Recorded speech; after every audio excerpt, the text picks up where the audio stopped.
이 언더독이라는 말은 원래 투견장에서 쓰였던 말이죠. 개들이 서로 싸움하다가 패배한 개를 언더독이라고 하고 승리하는 힘 있는 개를 탑독이라고 이야기를 하죠. 이렇게 투견장에서 쓰던 이 단어가 정치계에서 쓰기 시작했어요. 1948년에 미국 대선이 있었는데 그때 헨리 트루먼 대통령이 당선이 되는데 여론에 의하면 헨리 트루먼이 당선될 가능성이 없었다고 합니다. 그런데 막상 뚜껑을 열어보니까 그 경쟁자 토마스 듀이 후보를 4.4% 앞서서 미국 대통령으로 당선이 되었어요. 이때 썼던 말이 언더독이라는 단어를 이때서부터 썼다고 그러더라고요. 그러면서 이제 우리도 이제 언더독이라는 말을 많이 쓰게 되는데 도저히 이길 수 없는 사람, 승리를 기대할 수 없는 사람, 그냥 패배의 패배의 색이 짙은 사람, 이길 어떤 가능성이 없는 사람을 우리가 언더독이라 하는데 이 언더독이 우승할 때 언더독 효과가 나타난다는 거죠. 한번 사진을 통해서 제가 좀 더 설명해 볼게요. 저 두 사람 중에 누가 언더독이겠습니까? 모르는 분도 아마 계시리라고 생각하는데 연세대학교 그 농구 선수였던 서장훈 그리고 코미디언 이수근, 이분들이 누가 보더라도 이수근이 언더독인데 한 톡쇼에서 이분들이 씨름을 했어요. 한번 볼까요? 얼마나 이상하지 못하겠지. 장훈이랑 안 일어나시더라고. 어우 힘 좋아 힘 좋아. 어우 힘 좋아. 어우 힘 좋아. 어우 힘 좋아 힘 좋아. 어우 힘 좋아. 어우 힘 좋아. 시작 남자 결승. 자, 2018년 살아나서.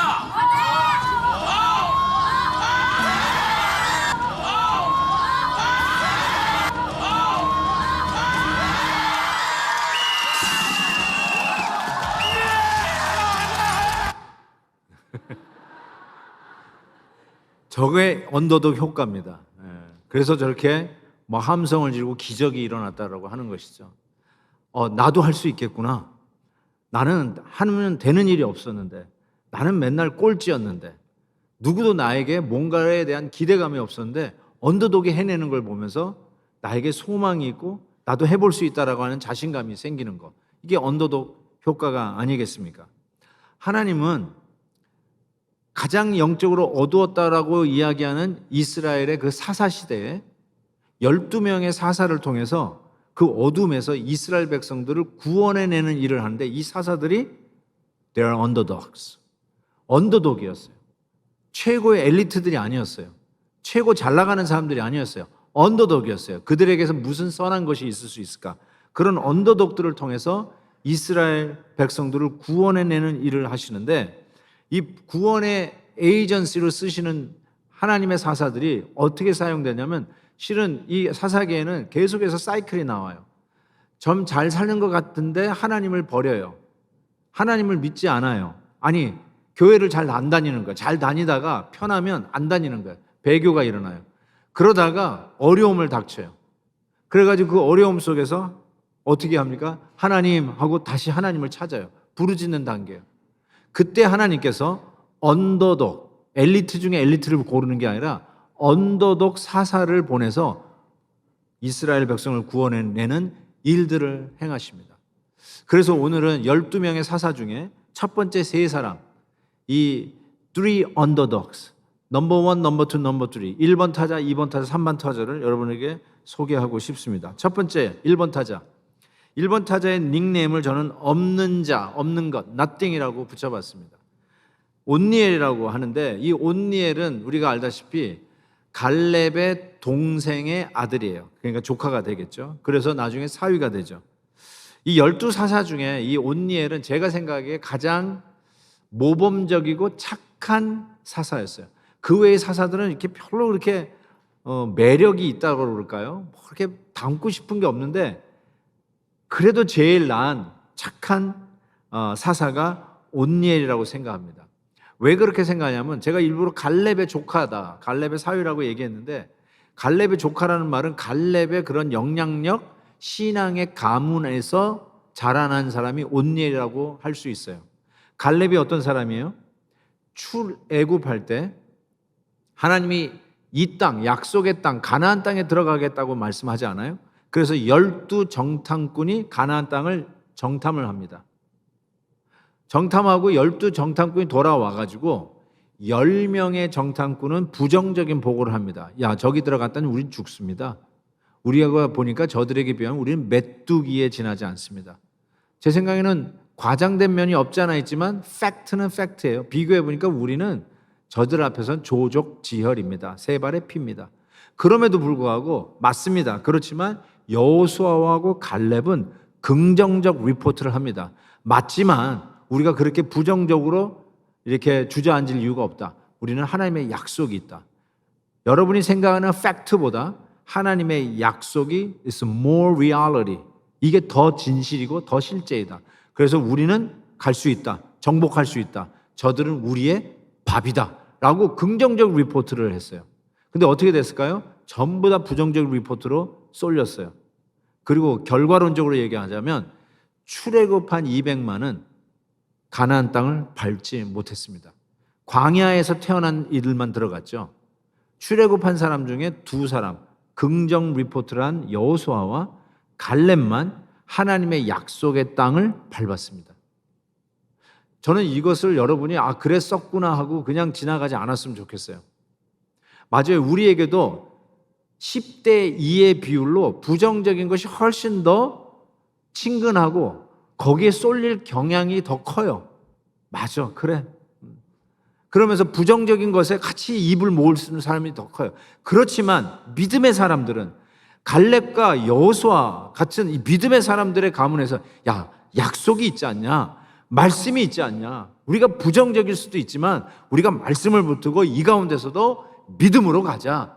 바로 그런 가문에서 누가 컸다고요? 온니엘이 큰 거예요. 사사기 1장에 보시면 거기에 벌써 온니엘이 등장해서 제가 나중에 말씀드린다고 하지 않았어요? 그 온니엘이 어떤 사람이었냐면 갈렙이 가장 어려운 기럇 세배를 먼저 정복하는 자에게 내 딸 악사를 주겠다고 그랬어요. 그때 나선 자가 온니엘이었어요. 그러니까 신앙의 가문에서 착하게 컸어요. 거기다가 용기까지 있는 이 온니엘. 근데 제가 왜 이 온니엘에게 nothing, 없는 자, 없는 것이라고 별명을 붙였는가? 정말 믿음 안에서 착하게 컸는데 이 세상은 사사기 시대와 같이 자기 소견에 옳은 대로 행하는 시대에는 착한 사람이 바보 취급당합니다. 착한 게 무능한 거로 오해를 하게 돼요. 그래서 우리의 말의 표현에 이런 것이 있어요. 저 착해 빠진 것들이 착해 빠졌다고 그래요. 착하다는 말이 칭찬이 아니에요. 욕이에요. 저 착해 빠진 것들. 뭐예요? 결국 자기 밥도 챙겨 먹지 못한다. 지 앞가림도 못한다. 그냥 사람들이 공격하면 그냥 공격한 대로 받아치지도 못하고 그냥 받아내는 수밖에 없는 바보 멍청이가 착한 사람이에요. 믿음의 사람들이 그럴 때가 있어요. 믿음 때문에 뭐라고 그래도 그냥 참아내는 거예요. 근데 세상은 바보라고 그래요. He or she is nothing. They are nothing. We can do anything to them.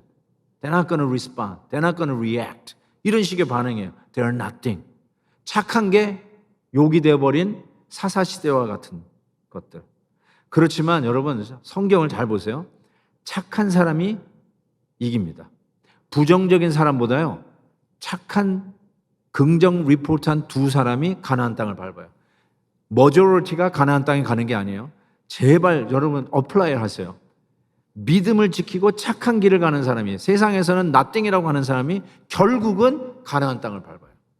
성경은 이러한 이야기로 가득 차 있어요. 제가 한 가지만 말씀드리면 마태복음 13장에 씨 뿌리는 비유가 나와요. 너무나 잘 알아서 읽을 필요가 없을 정도인데 여기에 하나님의 말씀이 이렇게 뿌려질 때, 약속의 말씀이 뿌려질 때 4종류의 마음의 밭이 있다는 거예요. 여러분이 오늘도 지금 약속의 말씀을 지금 씨 뿌리듯이 뿌리고 있는 이런 때 여러분은 4가지 종류의 마음밭 중에 하나일 거예요. 그런데 첫 번째 마음밭이 뭐냐면 길가에 뿌려진 씨라고 그랬어요. 그런데 길가에 뿌려진 거는 악한 자에게 있어서 그 씨앗이 그냥 빼앗깁니다. 그러니까 이 말씀을 들을 때 그냥 졸린 거예요. 안 들려요. 그냥 오늘 피곤한데 가서 자자. 에어컨 시원하게 나오는데 없나? 그리고 자는 거예요. 저는 어떻게든 여러분을 안 재우려고 최선을 다합니다. 그래서 저는 영상 같은 것도 보여주는 거예요.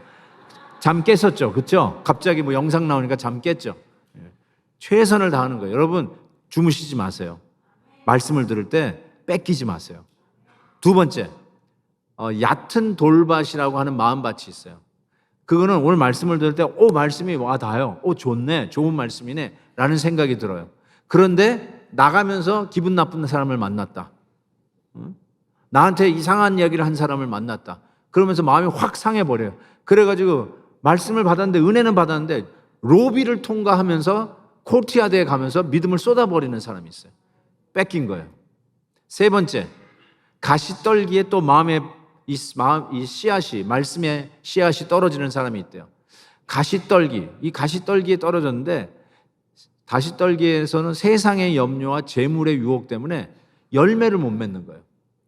사사시대에 그 표현들을 하면 자기 소견에 옳은 대로 행하는 가시가 말씀을 받고 조금 자라요. 그래서 인정도 받아요. 교회에서 집사라고 하는 타이틀도 얻어요. 믿음 있는 것 같아요. 그런데 세상의 염려라고 하는 가시, 재물의 유혹이라고 하는 가시, 자기 속에는 옳은 대로 행하는 이 가시가 결국은 찔러서 기운을 빼버리니까 열매를 막 맺어야 되는데 결국은 열매를 못 맺고 떨어지는 거죠. 너무 아쉬운 거예요. 10명의 부정적 리포트를 하는 정탐꾼에 뛰어든 거죠. 이 2명에 안 들어가는 거예요. 머저리티에 가지 마세요. 넓은 길로 가지 마세요. 신앙의 길은 좁은 길이라고 했어요. 믿음의 길은 좁은 길이에요. 자, 여러분 4가지 종류의 밭 중에 3가지, 4분의 3이 대부분이라는 거죠. 근데 4분의 1에 해당하는 밭은 좋은 밭이라고 얘기했어요. Good soil. Just like Othniel was a good guy. This soil is a good soil. 좋은 밭에 말씀이 떨어졌어요. 좋은 밭에 말씀이 떨어졌다는 말은 무슨 말인가 했더니 말씀을 듣고 깨달았다. 깨달았단 말은 단순히 understanding 했다는 뜻이 아니에요. 말씀을 듣고 순종했다. 순종했더니 팩트는 부정이다. 우리는 메뚜기에 지나지 않는다. 들어가면 죽는다. Maybe that's the fact. 그런데 말씀을 듣고 약속의 말씀이 that's our reality. 그걸 듣고 순종하고 들어가는 거죠. 순종한 자들이 결국은 그 땅을 밟았다고 했잖아요. 그런데 이거를 뭐라고 표현하면 30배, 60배, 100배의 열매를 거두게 돼요. 상상을 초월하는 열매를 얻게 된다는 거예요. 사랑하는 우리 성도 여러분, 우리가 믿음을 지킬 때 세상에서는 바보라고 하고요. 믿음의 정도로 갈 때는 you are nothing이라고 그래요. 가만히 있는다고 힘도 없는 줄 알아요. 그런데 우리는 믿음을 지키면서 가는 거예요. 부정적인 사람이 머저리티가 안 된다, 죽는다, 우린 메뚜기다 그런 말을 하더라도 no, 우리는 하나님의 약속을 받은 자다. 저 땅은 하나님이 우리에게 주신 땅이다. 저들은 우리의 밥이다 하면서 믿음의 길을 가는 자들은 바보이고 아무것도 아닌 것 같지만 실은 그 믿음의 길이 30배, 60배, 100배의 열매를 맺는 주인공들이라는 거예요. 그 이야기가 성경을 가득 차 있지 않습니까? 그리고 나서 하고 뭐라고 했냐면 마태복음 13장에 이런 말씀이 있어요. 귀 있는 자는 들으라. 귀 있는 자는 들으라. 4분의 3은 또 안 들을 거예요. 그렇지만 4분의 1 I pray that you are that quarter. 그 4분의 1은 please 이 말씀을 들으세요. 바보 취급당한다고요? 그 자들이 실은 열매를 맺는 자들이에요. 말씀을 우직하게 믿고 가는 정도를 가는 자가 결국은 30배, 60배, 100배의 열매를 맺는 줄 믿습니다. 자, 언더독 2번 타자. 그는 멸시받는 자 혹은 despise 이렇게 표현했어요. 애훗이 등장합니다. 역시 또 이 vicious cycle, 악순환이 돌아요. 이 온니엘에 의해서 평강의 시대를 살았던 이 백성들이 또 하나님을 떠나요. 편해지면 하나님을 떠나. 살만하면 하나님을 떠나. 그러니까 하나님께서 모압 왕 에글론에다가 이스라엘을 붙입니다. 즉 고난을 받게 해요. 힘들어 죽게 되었어요. 거기서 18년 동안 종살이를 하게 돼요. 그러니까 부르짖기 시작해요. 부르짖으니까 하나님께서 역시 구원자 사사를 하나 보내십니다. 그 사사가 누구냐? 에훗이라고 하는 사사예요. 이 에훗 때문에 이스라엘을 구원해내고 80년이라고 하는 태평 세월을 허락하십니다. 대단한 사람이죠. 80년이라고 하는 태평 세월을 이 에훗이라고 하는 사람 때문에 얻게 되는데, 실은 오늘 본문을 다 읽지 못해서 조금 죄송한데 꼭 좀 읽어보십시오. 웬만한 사극 드라마보다 더 재밌습니다. 이 에훗은 조공을 가지고 이 우리나라를 괴롭히고 있는 이 모압 왕 에글론을 아련을 합니다. 대단한 사람이에요. 왕을 만나러 갑니다. 그런데 이 왕을 만나러 가는 이 에훗을 설명하는데 베냐민 지파라고 이야기를 해요. 베냐민 지파에 속해 있는 게라의 아들이라고 이렇게 소개를 하는데, 베냐민 지파라는 걸 여러분 염두에 두십시오. 잠시 후에 말씀드릴게요. 근데 왕을 아련하는 것은 무슨 작전이 있어 들어가는 거죠.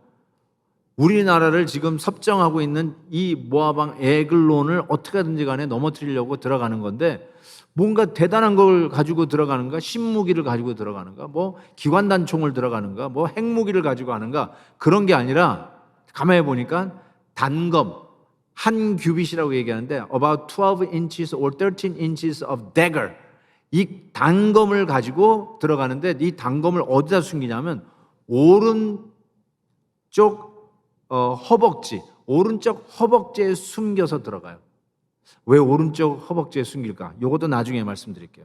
그럼에도 불구하고 별거 아닌 것 같은데 작전에 능한 에훗인 것을 발견하게 돼요. 오늘 말씀에 서늘한 방에 그 왕이 있다고 그랬는데, 그것은 화장실을 표현한 완곡한 표현입니다. 화장실에서 왕이 용변을 보고 있어요. 성경에 별 얘기 다 나오죠. 그리고 안에서 문을 잠가요. 그러니까 용변을 보니까 프라이버시를 이용하는데 그 타임을 이용합니다. 그리고 나서 왕을 그 안에서 살해를 합니다. 살해를 하는데 단검, 시큐리티 가드가 어떻게 단검을 못 발견했을까? 이게 굉장히 재미난 이야기예요. 그 오른쪽에 숨겨놨다는 말이 어떤 의미가 있는지, 오른쪽에 숨겨놓은 단검을 빼가지고 아주 순간적으로 짧은 시간 안에 바로 찔러서 이 에글론 왕을 사살합니다. 그리고 나서 이미 퇴각로를 확보를 했어요. 그리고 말씀해 보면은 이스라엘 백성들을 불러내려가지고 이 모압 군대들과 싸우는 장면이 나타나는데, 이미 그 모압 군대가 그래서 군대들이 모여있는 장소까지 다 파악해가지고 이스라엘 백성들을 설득해가지고 자기의 한마디의 말에 백성들이 다 따라오게 합니다. 엄청난 리더십이 발휘되는 걸 볼 수 있어요.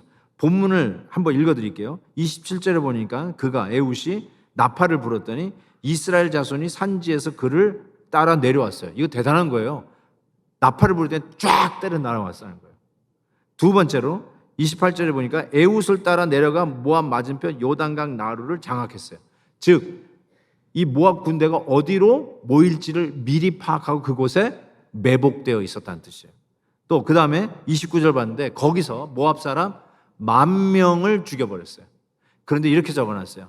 쫄병을 죽인 게 아니에요. 오합지졸의 인간들을 죽인 게 아니라 모두 장수요, 모두 용사라. 한 사람도 도망하지 못하였더라. 대단한 군사 전략가였어요. 한 사람이 이 일들을 해내는데 와, 대단한 사람이다. 그런데 성경은 그의 신체적인 조건을 설명하고 있어요. 보니까 에훗은 왼손잡이더라 라고 적고 있어요.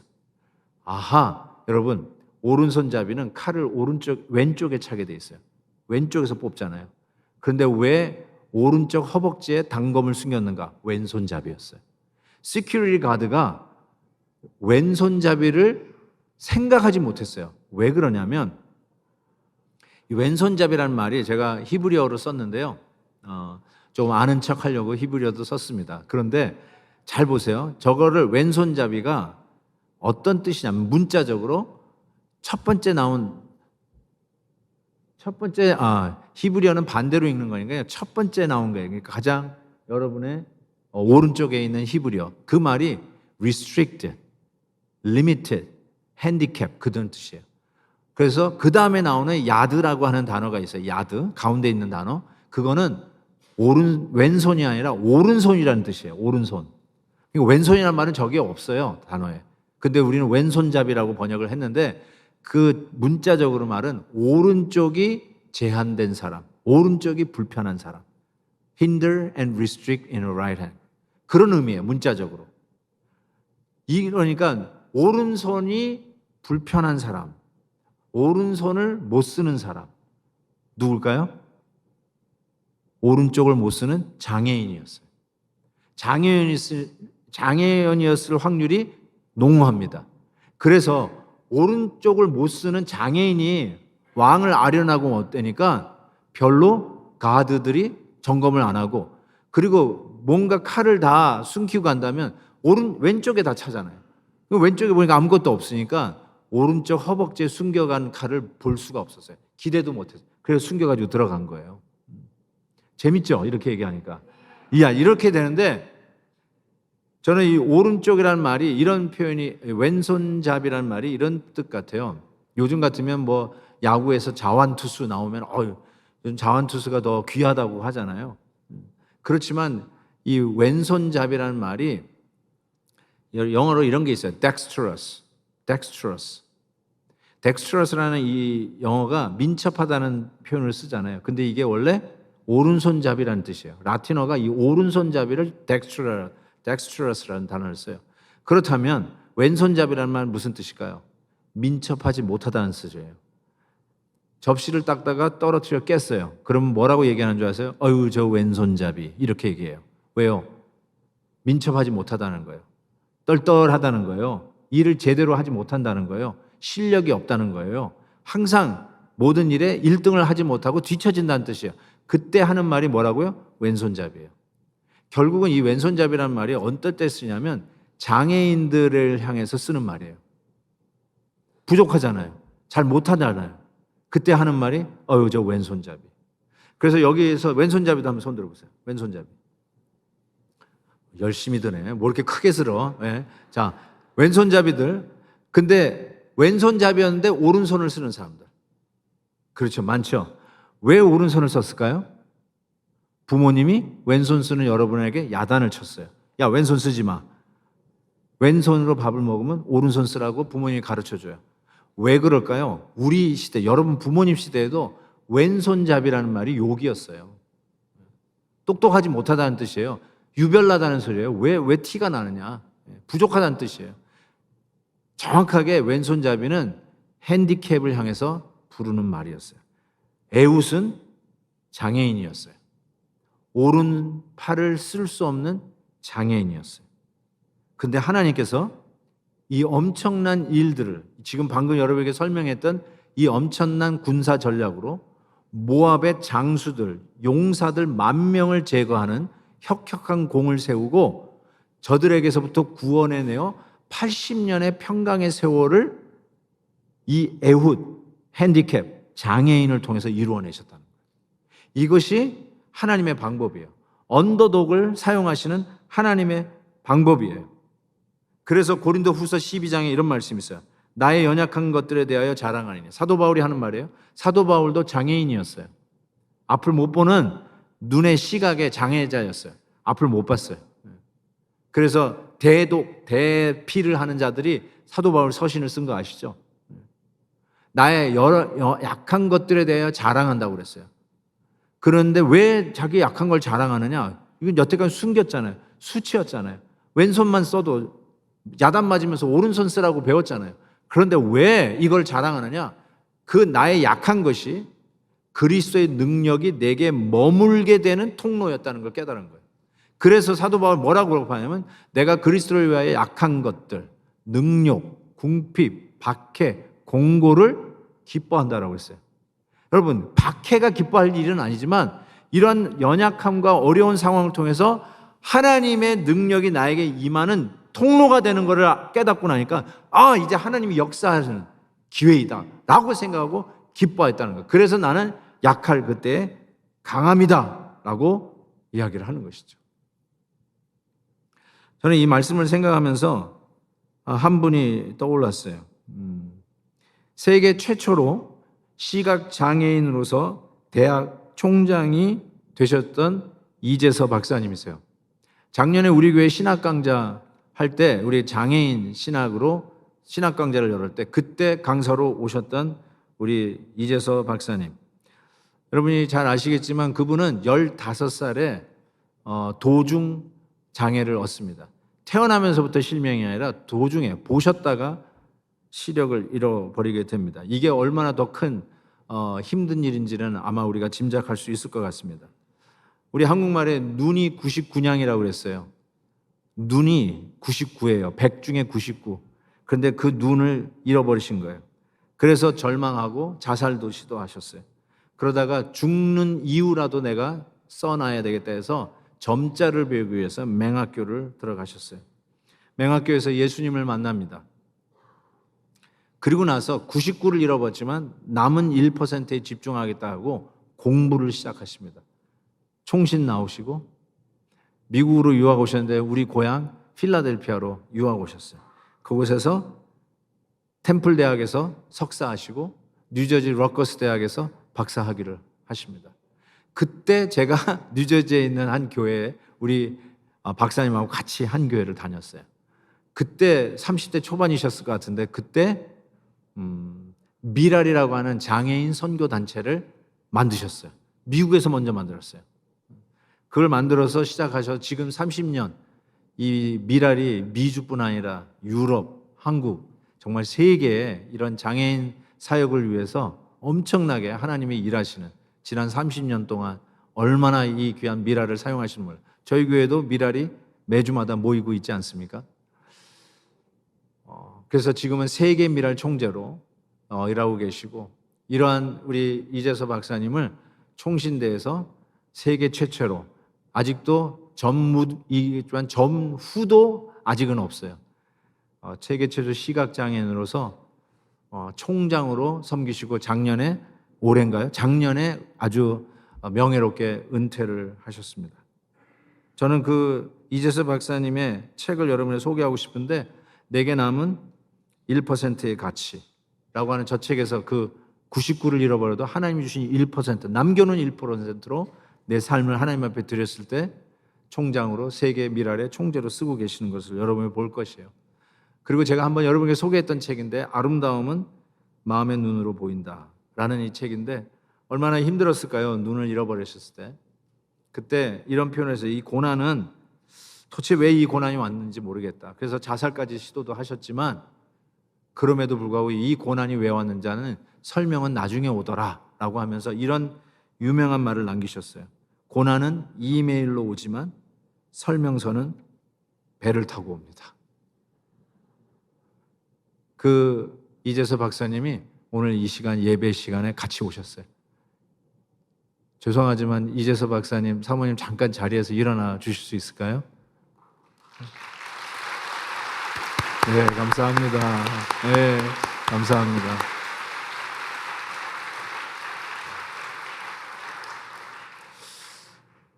핸디캡이죠. 장애인이죠. 그런데 하나님께서 그 장애인 언더독을 쓰셔서 세계 총재로 미라를 이끌어 가시고 그리고 전무후무한 역사 대학 총장. 세계에서 제일 큰 신학대학이 총신입니다. 세계에서 제일 큰 신학이. 그 신학교 총장으로 하나님 섬기시게 하셨어요. 저는 시편 73편의 이 말씀을 기억합니다. 내가 항상 주와 함께하니 주께서 내 오른손을 붙드셨나이다. 이 말씀이요, 예후를 묵상하는데 예사롭지 않는 말씀으로 다가오더라고요. 맞아요. 우리는 오른손을 쓸 수 없어요. 우리는 능력이 없어요. 우리는 싸워봤자 게임 오버라는 소리를 들었던 사람들이에요. 그런데 하나님이 우리의 오른손이 되셨어요. 우리는 능력이 없지만 능력의 손, 바로 하나님이 우리의 능력의 손이 되어서 우리를 하나님의 역사를 위해서 사용하신다는 것입니다. 이게 하나님이 언더독으로 당신의 백성들을 구원하시는 방법임을 가르쳐주고 있습니다. 할렐루야입니다. 세 번째 언더독, 그 사람은 천한 자였어요. 저는 롤이라고 표현하고 싶어요. 바로 삼갈이라고 하는 사사였는데 개천 출신이라고 제가 말씀드리고 싶어요. 오늘 이 긴 본문의 마지막 30절 딱 한 절만 이 사사를 설명하고 있어요. 온니엘이나 에웃을 설명하는 그 스토리들에 비하면 야, 여기서도 차별을 받나? 할 정도예요. 딱 한 절로 이 삼갈이라고 하는 사사를 설명하고 끝납니다. 그런데 이 31절에 보면 이런 말씀이 있어요. 아낫의 아들 삼갈이 있어 소를 모는 막대기로 블레셋 사람 600명을 죽었고 그도가 누구예요? 삼갈도. 별 볼 일 없는 그도, 한 절뿐이 쓸 것밖에 다른 내용이 없는 그도, 에훗처럼 혹은 온니엘처럼 하나님께서 이스라엘을 구원하는데 그 소를 모는 막대기 하나로 그를 사용하셨다라는 것이에요. 여기에 힌트가 있어요. 아낫의 아들인데요. 이 아낫, A-N-A-T-H, 아낫이라고 하는 것은 가나안 신입니다. 아주 잡스러운 사이비 신이에요. 섹스의 신이고요. 전쟁의 신이라고 부르는 이방 신이에요. 그러니까 여러분, 이 이방 신의 이름으로 자기의 이름을 지었다? 이게 무슨 뜻일까요? 이방 사람이라는 뜻이에요. 여러분이 아무리 믿음이 없고 교회를 겨우 다닌다 할지라도 여러분이 아들을 낳는데 그 아들의 이름을 바알 신, 아세라 신이라고 이름을 붙이지 않을 거 아니에요. 그렇죠? 달걀 귀신. 아니, 아들을 낳고 그렇게 이름 붙일 사람이 어디 있어요? 근데 실은 그렇게 붙인 거예요. 아낫. 그러니까 아낫의 아들 삼갈이니까 삼갈은 100% 이방인입니다. 유대인이 아니에요. 이스라엘을 구원해내는 유대인 성골 출신이 아니에요.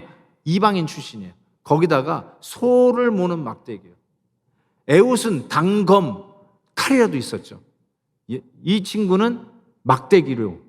그러니까 막대기는 그의 어떤 직업이 아닌가. 목동이었거나 겨우 농사를 짓는, 그 소를 모는 농사 짓는 일을 할 정도로 천한 자였다라고 이야기할 수 있어요. 쉽게 해서 개천 출신이에요. 우리가 이런 표현을 쓰잖아요. 개천에서 용난다. 저희 부모님 세대는 개천에 용난다는 말을 가끔 했어요. 지방에서 서울로 올라와서 유학하면 개천에서 용났다. 이런 표현 썼어요. 근데 요즘은 개천에서 용 안 나온대요.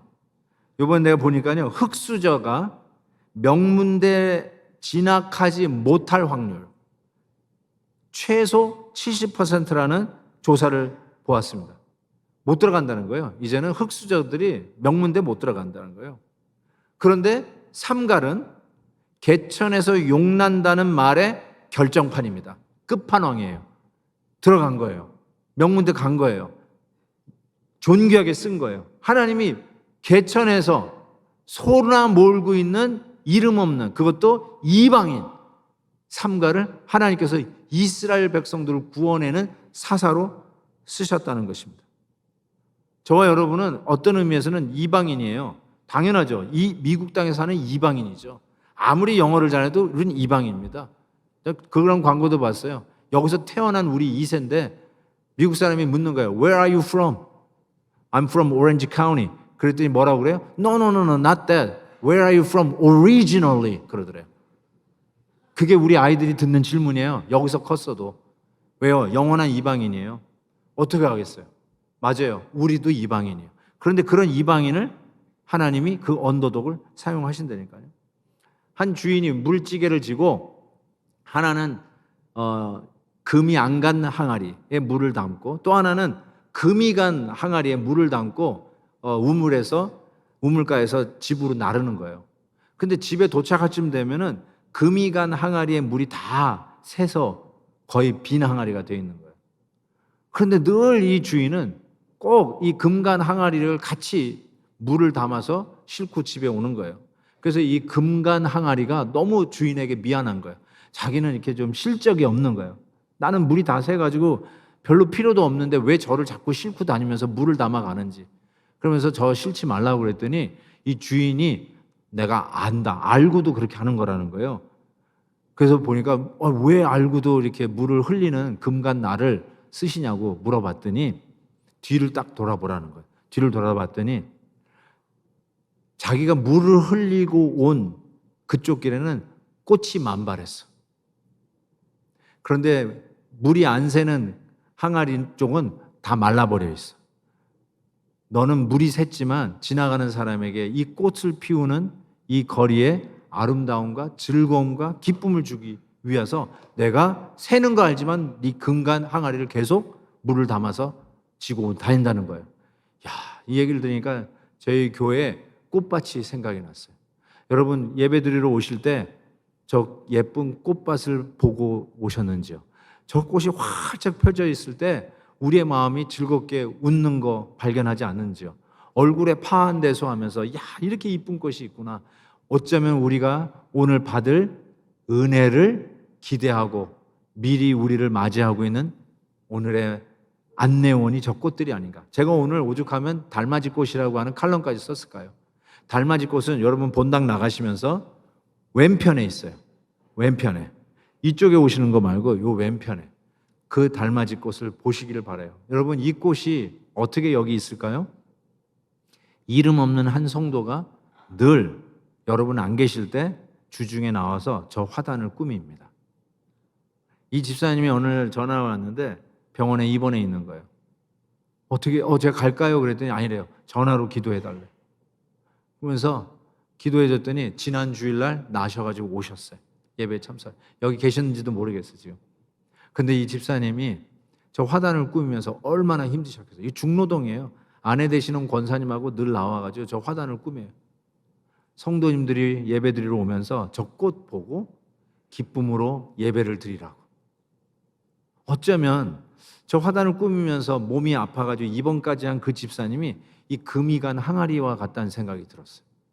나같이 연약하고 지금 80이 다신 우리 집사님이신데 그럼에도 불구하고 건강을 주실 동안 내가 하는 일이 저 원예 꽃들 다두는 거니까 우리 성도들이 오면은 기쁨으로 예배 드릴 수 있도록 저 화단을 제가 꾸미겠습니다. 얼마나 감사한지요. 여러분 오시면서 저 꽃도 못 본 사람이 있다면 그분은 사람이라고 제가 얘기를 해야 되나 말아야 되나. 꽃을 못 보는 사람은요 그만큼 마음이 메말라 있는 사람 같아. 어떻게 꽃을 못 보고 들어와요. 오죽하면 제가 칼럼까지 썼어요. 나가다가 왼쪽에 있다고 그렇게 얘기했는데도 그냥 가시는 분도 있더라고요. 달맞이 꽃도 좀 보시고. 이런 것들도 무명의 성도가 이름도 빛도 없이 이렇게 섬겨서 우리가 예배를 드릴 수 있다는 거. 이게 얼마나 감사한 일인지 모르네요. 근데 여러분 이것이 하나님의 방법이에요. 그리고 이것이 우리 예수님이 십자가 지시는 방법이에요. 예수님은 어쩌면 영원한 언더독이었어요. 이사야 53편 보세요. 그는 주 앞에서 자라나기를 연한 순 같고 마른 땅에서 나온 뿌리 같아서 고운 모양도 없고 풍채도 없은즉 He was underdog. 우리가 보기에 흠모할 만한 아름다운 것이 없도다. 멸시받는 자였고 낮은 자였고 없는 자였어요. 그는 멸시를 받아서 사람에게 버림을 받았으며 강고를 많이 겪었으며 질고를 아는 자라. 마치 사람들이 그에게서 얼굴을 가리는 것 같이 멸시를 당하였고 우리도 그를 귀히 여기지 아니었도다. Forever underdog 우리 주님이었어요. 그런데 그 언더독 예수님께서 실은 저와 여러분을 구원해 내셨어요.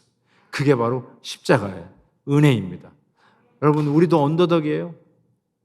이방 땅에 와서 사는 이민자이기 때문에 언더독일 뿐만 아니라 여러분이 그렇게 자신이 있다 생각하는 것, 나는 그래도 top of the class다 라고 생각하는 거 있잖아요. 정말 미국에 오니까 잘난 분들은 여기 다 와 있는 것 같아요. 맞아요. 우리 잘난 사람들이. 그럼에도 불구하고 여러분이 배우면 얼마나 배웠겠어요. 여러분이 건강하면 얼마나 건강하고 언제까지 건강하시겠어요. 하나님 앞에서 우리는 정말로 언더독일 수밖에 없는 연약한 자라는 것을 우리가 여기서 깨닫지 않습니까? 정말로 그런 것 같아요.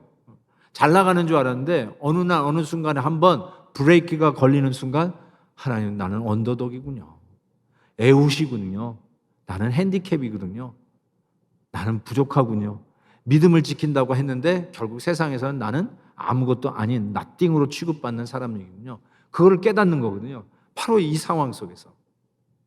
그렇지만 하나님이 그것이 우리가 믿음 있는 자들이 하나님이 쓰시는 방법이라고 가르쳐 주신 거죠. 그래서 고린도전서 1장 27절 하나님은 미련한 것, 약한 것을 택하사 강한 것을 부끄럽게 하신대요. 이게 하나님의 방법이에요. 그리고 잘 보세요. 하나님께서 세상에 천한 것, 삼갈같이 천한 것, 멸시받는 것, 애훗 같은 장애인, 핸디캡, 그리고 없는 것, 순에 빠지고 착해 빠지고 믿음 지킨다고 주의를 성수하고 고지고대로 말씀에 순종하는 이 세상에서 없는 것 취급받는 그들을 하나님이 택하사 있는 것들을 폐하려 하시고 아무 육체도 하나님 앞에서 자랑하지 못하게 하려 하십니다. 이게 하나님이 하시는 방법. 차이나 인랜드 미션이라고 중국 내지 선교회를 시작하신 영국의 허드슨 테일러 선교사님, 아마 많이 들어보셔서 아실 거예요. 그 당시에 사람들이 하나님이 쓰시는 가장 위대한 종이라고 하는 칭찬을 받았어요. 그래서 BBC 기자들이 이런 평가를 받고 계시는데 What do you think about that? 어떻게 생각하시냐고 물었을 때 그가 이렇게 대답을 했어요. 저의 말로 의역을 하고 영어로 편하신 분 영어로 보십시오. 하나님은 하나님의 일을 이렇게 하십니다. 하나님이 나를 선택한 이유는 내가 약하기 때문입니다. 하나님은 특별 그룹을 통해 위대한 일을 행하시지 않습니다. 하나님은 누군가를 Look at this. 작게 그리고 입 다물게 만든 한참 후, 제가 이게 한국말이 짧아서요 더 표현이 안 돼요. 작게 그리고 입 다물게 만든 한참 후 To be quiet enough and little enough. To be quiet enough and to be little enough. 그렇게 한 후에야 하나님은 나 같은 자를 택하여 사용하십니다. 이렇게 얘기했어요. 그런 자를 찾았는데 나를 발견하시고 나를 쓰셨다는 거예요. To be quiet enough and little enough. 목소리 큰 자가 이긴다고요? 예, 세상에선 그래요. 그런데 절대로 이기지 못합니다. 30배, 60배, 100배 커녕 가나안 땅도 밟지 못합니다. 그런데 to be quiet enough, little enough. 십자가의 길, 하나님의 방법, 영원한 언더독을 하나님의 손에 붙들어 사용하시고 나는 오른손을 잃어버렸지만, 능력을 잃어버렸지만, 내 건강을 잃어버렸지만, 내 시각은 잃어버렸지 모르지만, 내 네트워크는 잃어버렸지 모르지만, 내 시큐한 잡은 잃어버렸을지 모르지만 나의 능력이 되시는, 나의 오른팔이 되시는 우리 하나님이 우리의 삶 속에 개입하셔서 우리를 일으키시고 우리를 구원의 하나님의 백성으로 사용하여 주실 것을 믿습니다. 여러분 언더독이세요? Don't worry about it. 비관하지 마세요. 절망하지 마세요. 하나님은 여러분을 사용하십니다. 놀라운 구원의 사역에 동참하시는 우리 주 예수 그리스도 언더독을 닮은 믿음의 언더독들이 되시길 주의 이름으로 축복합니다.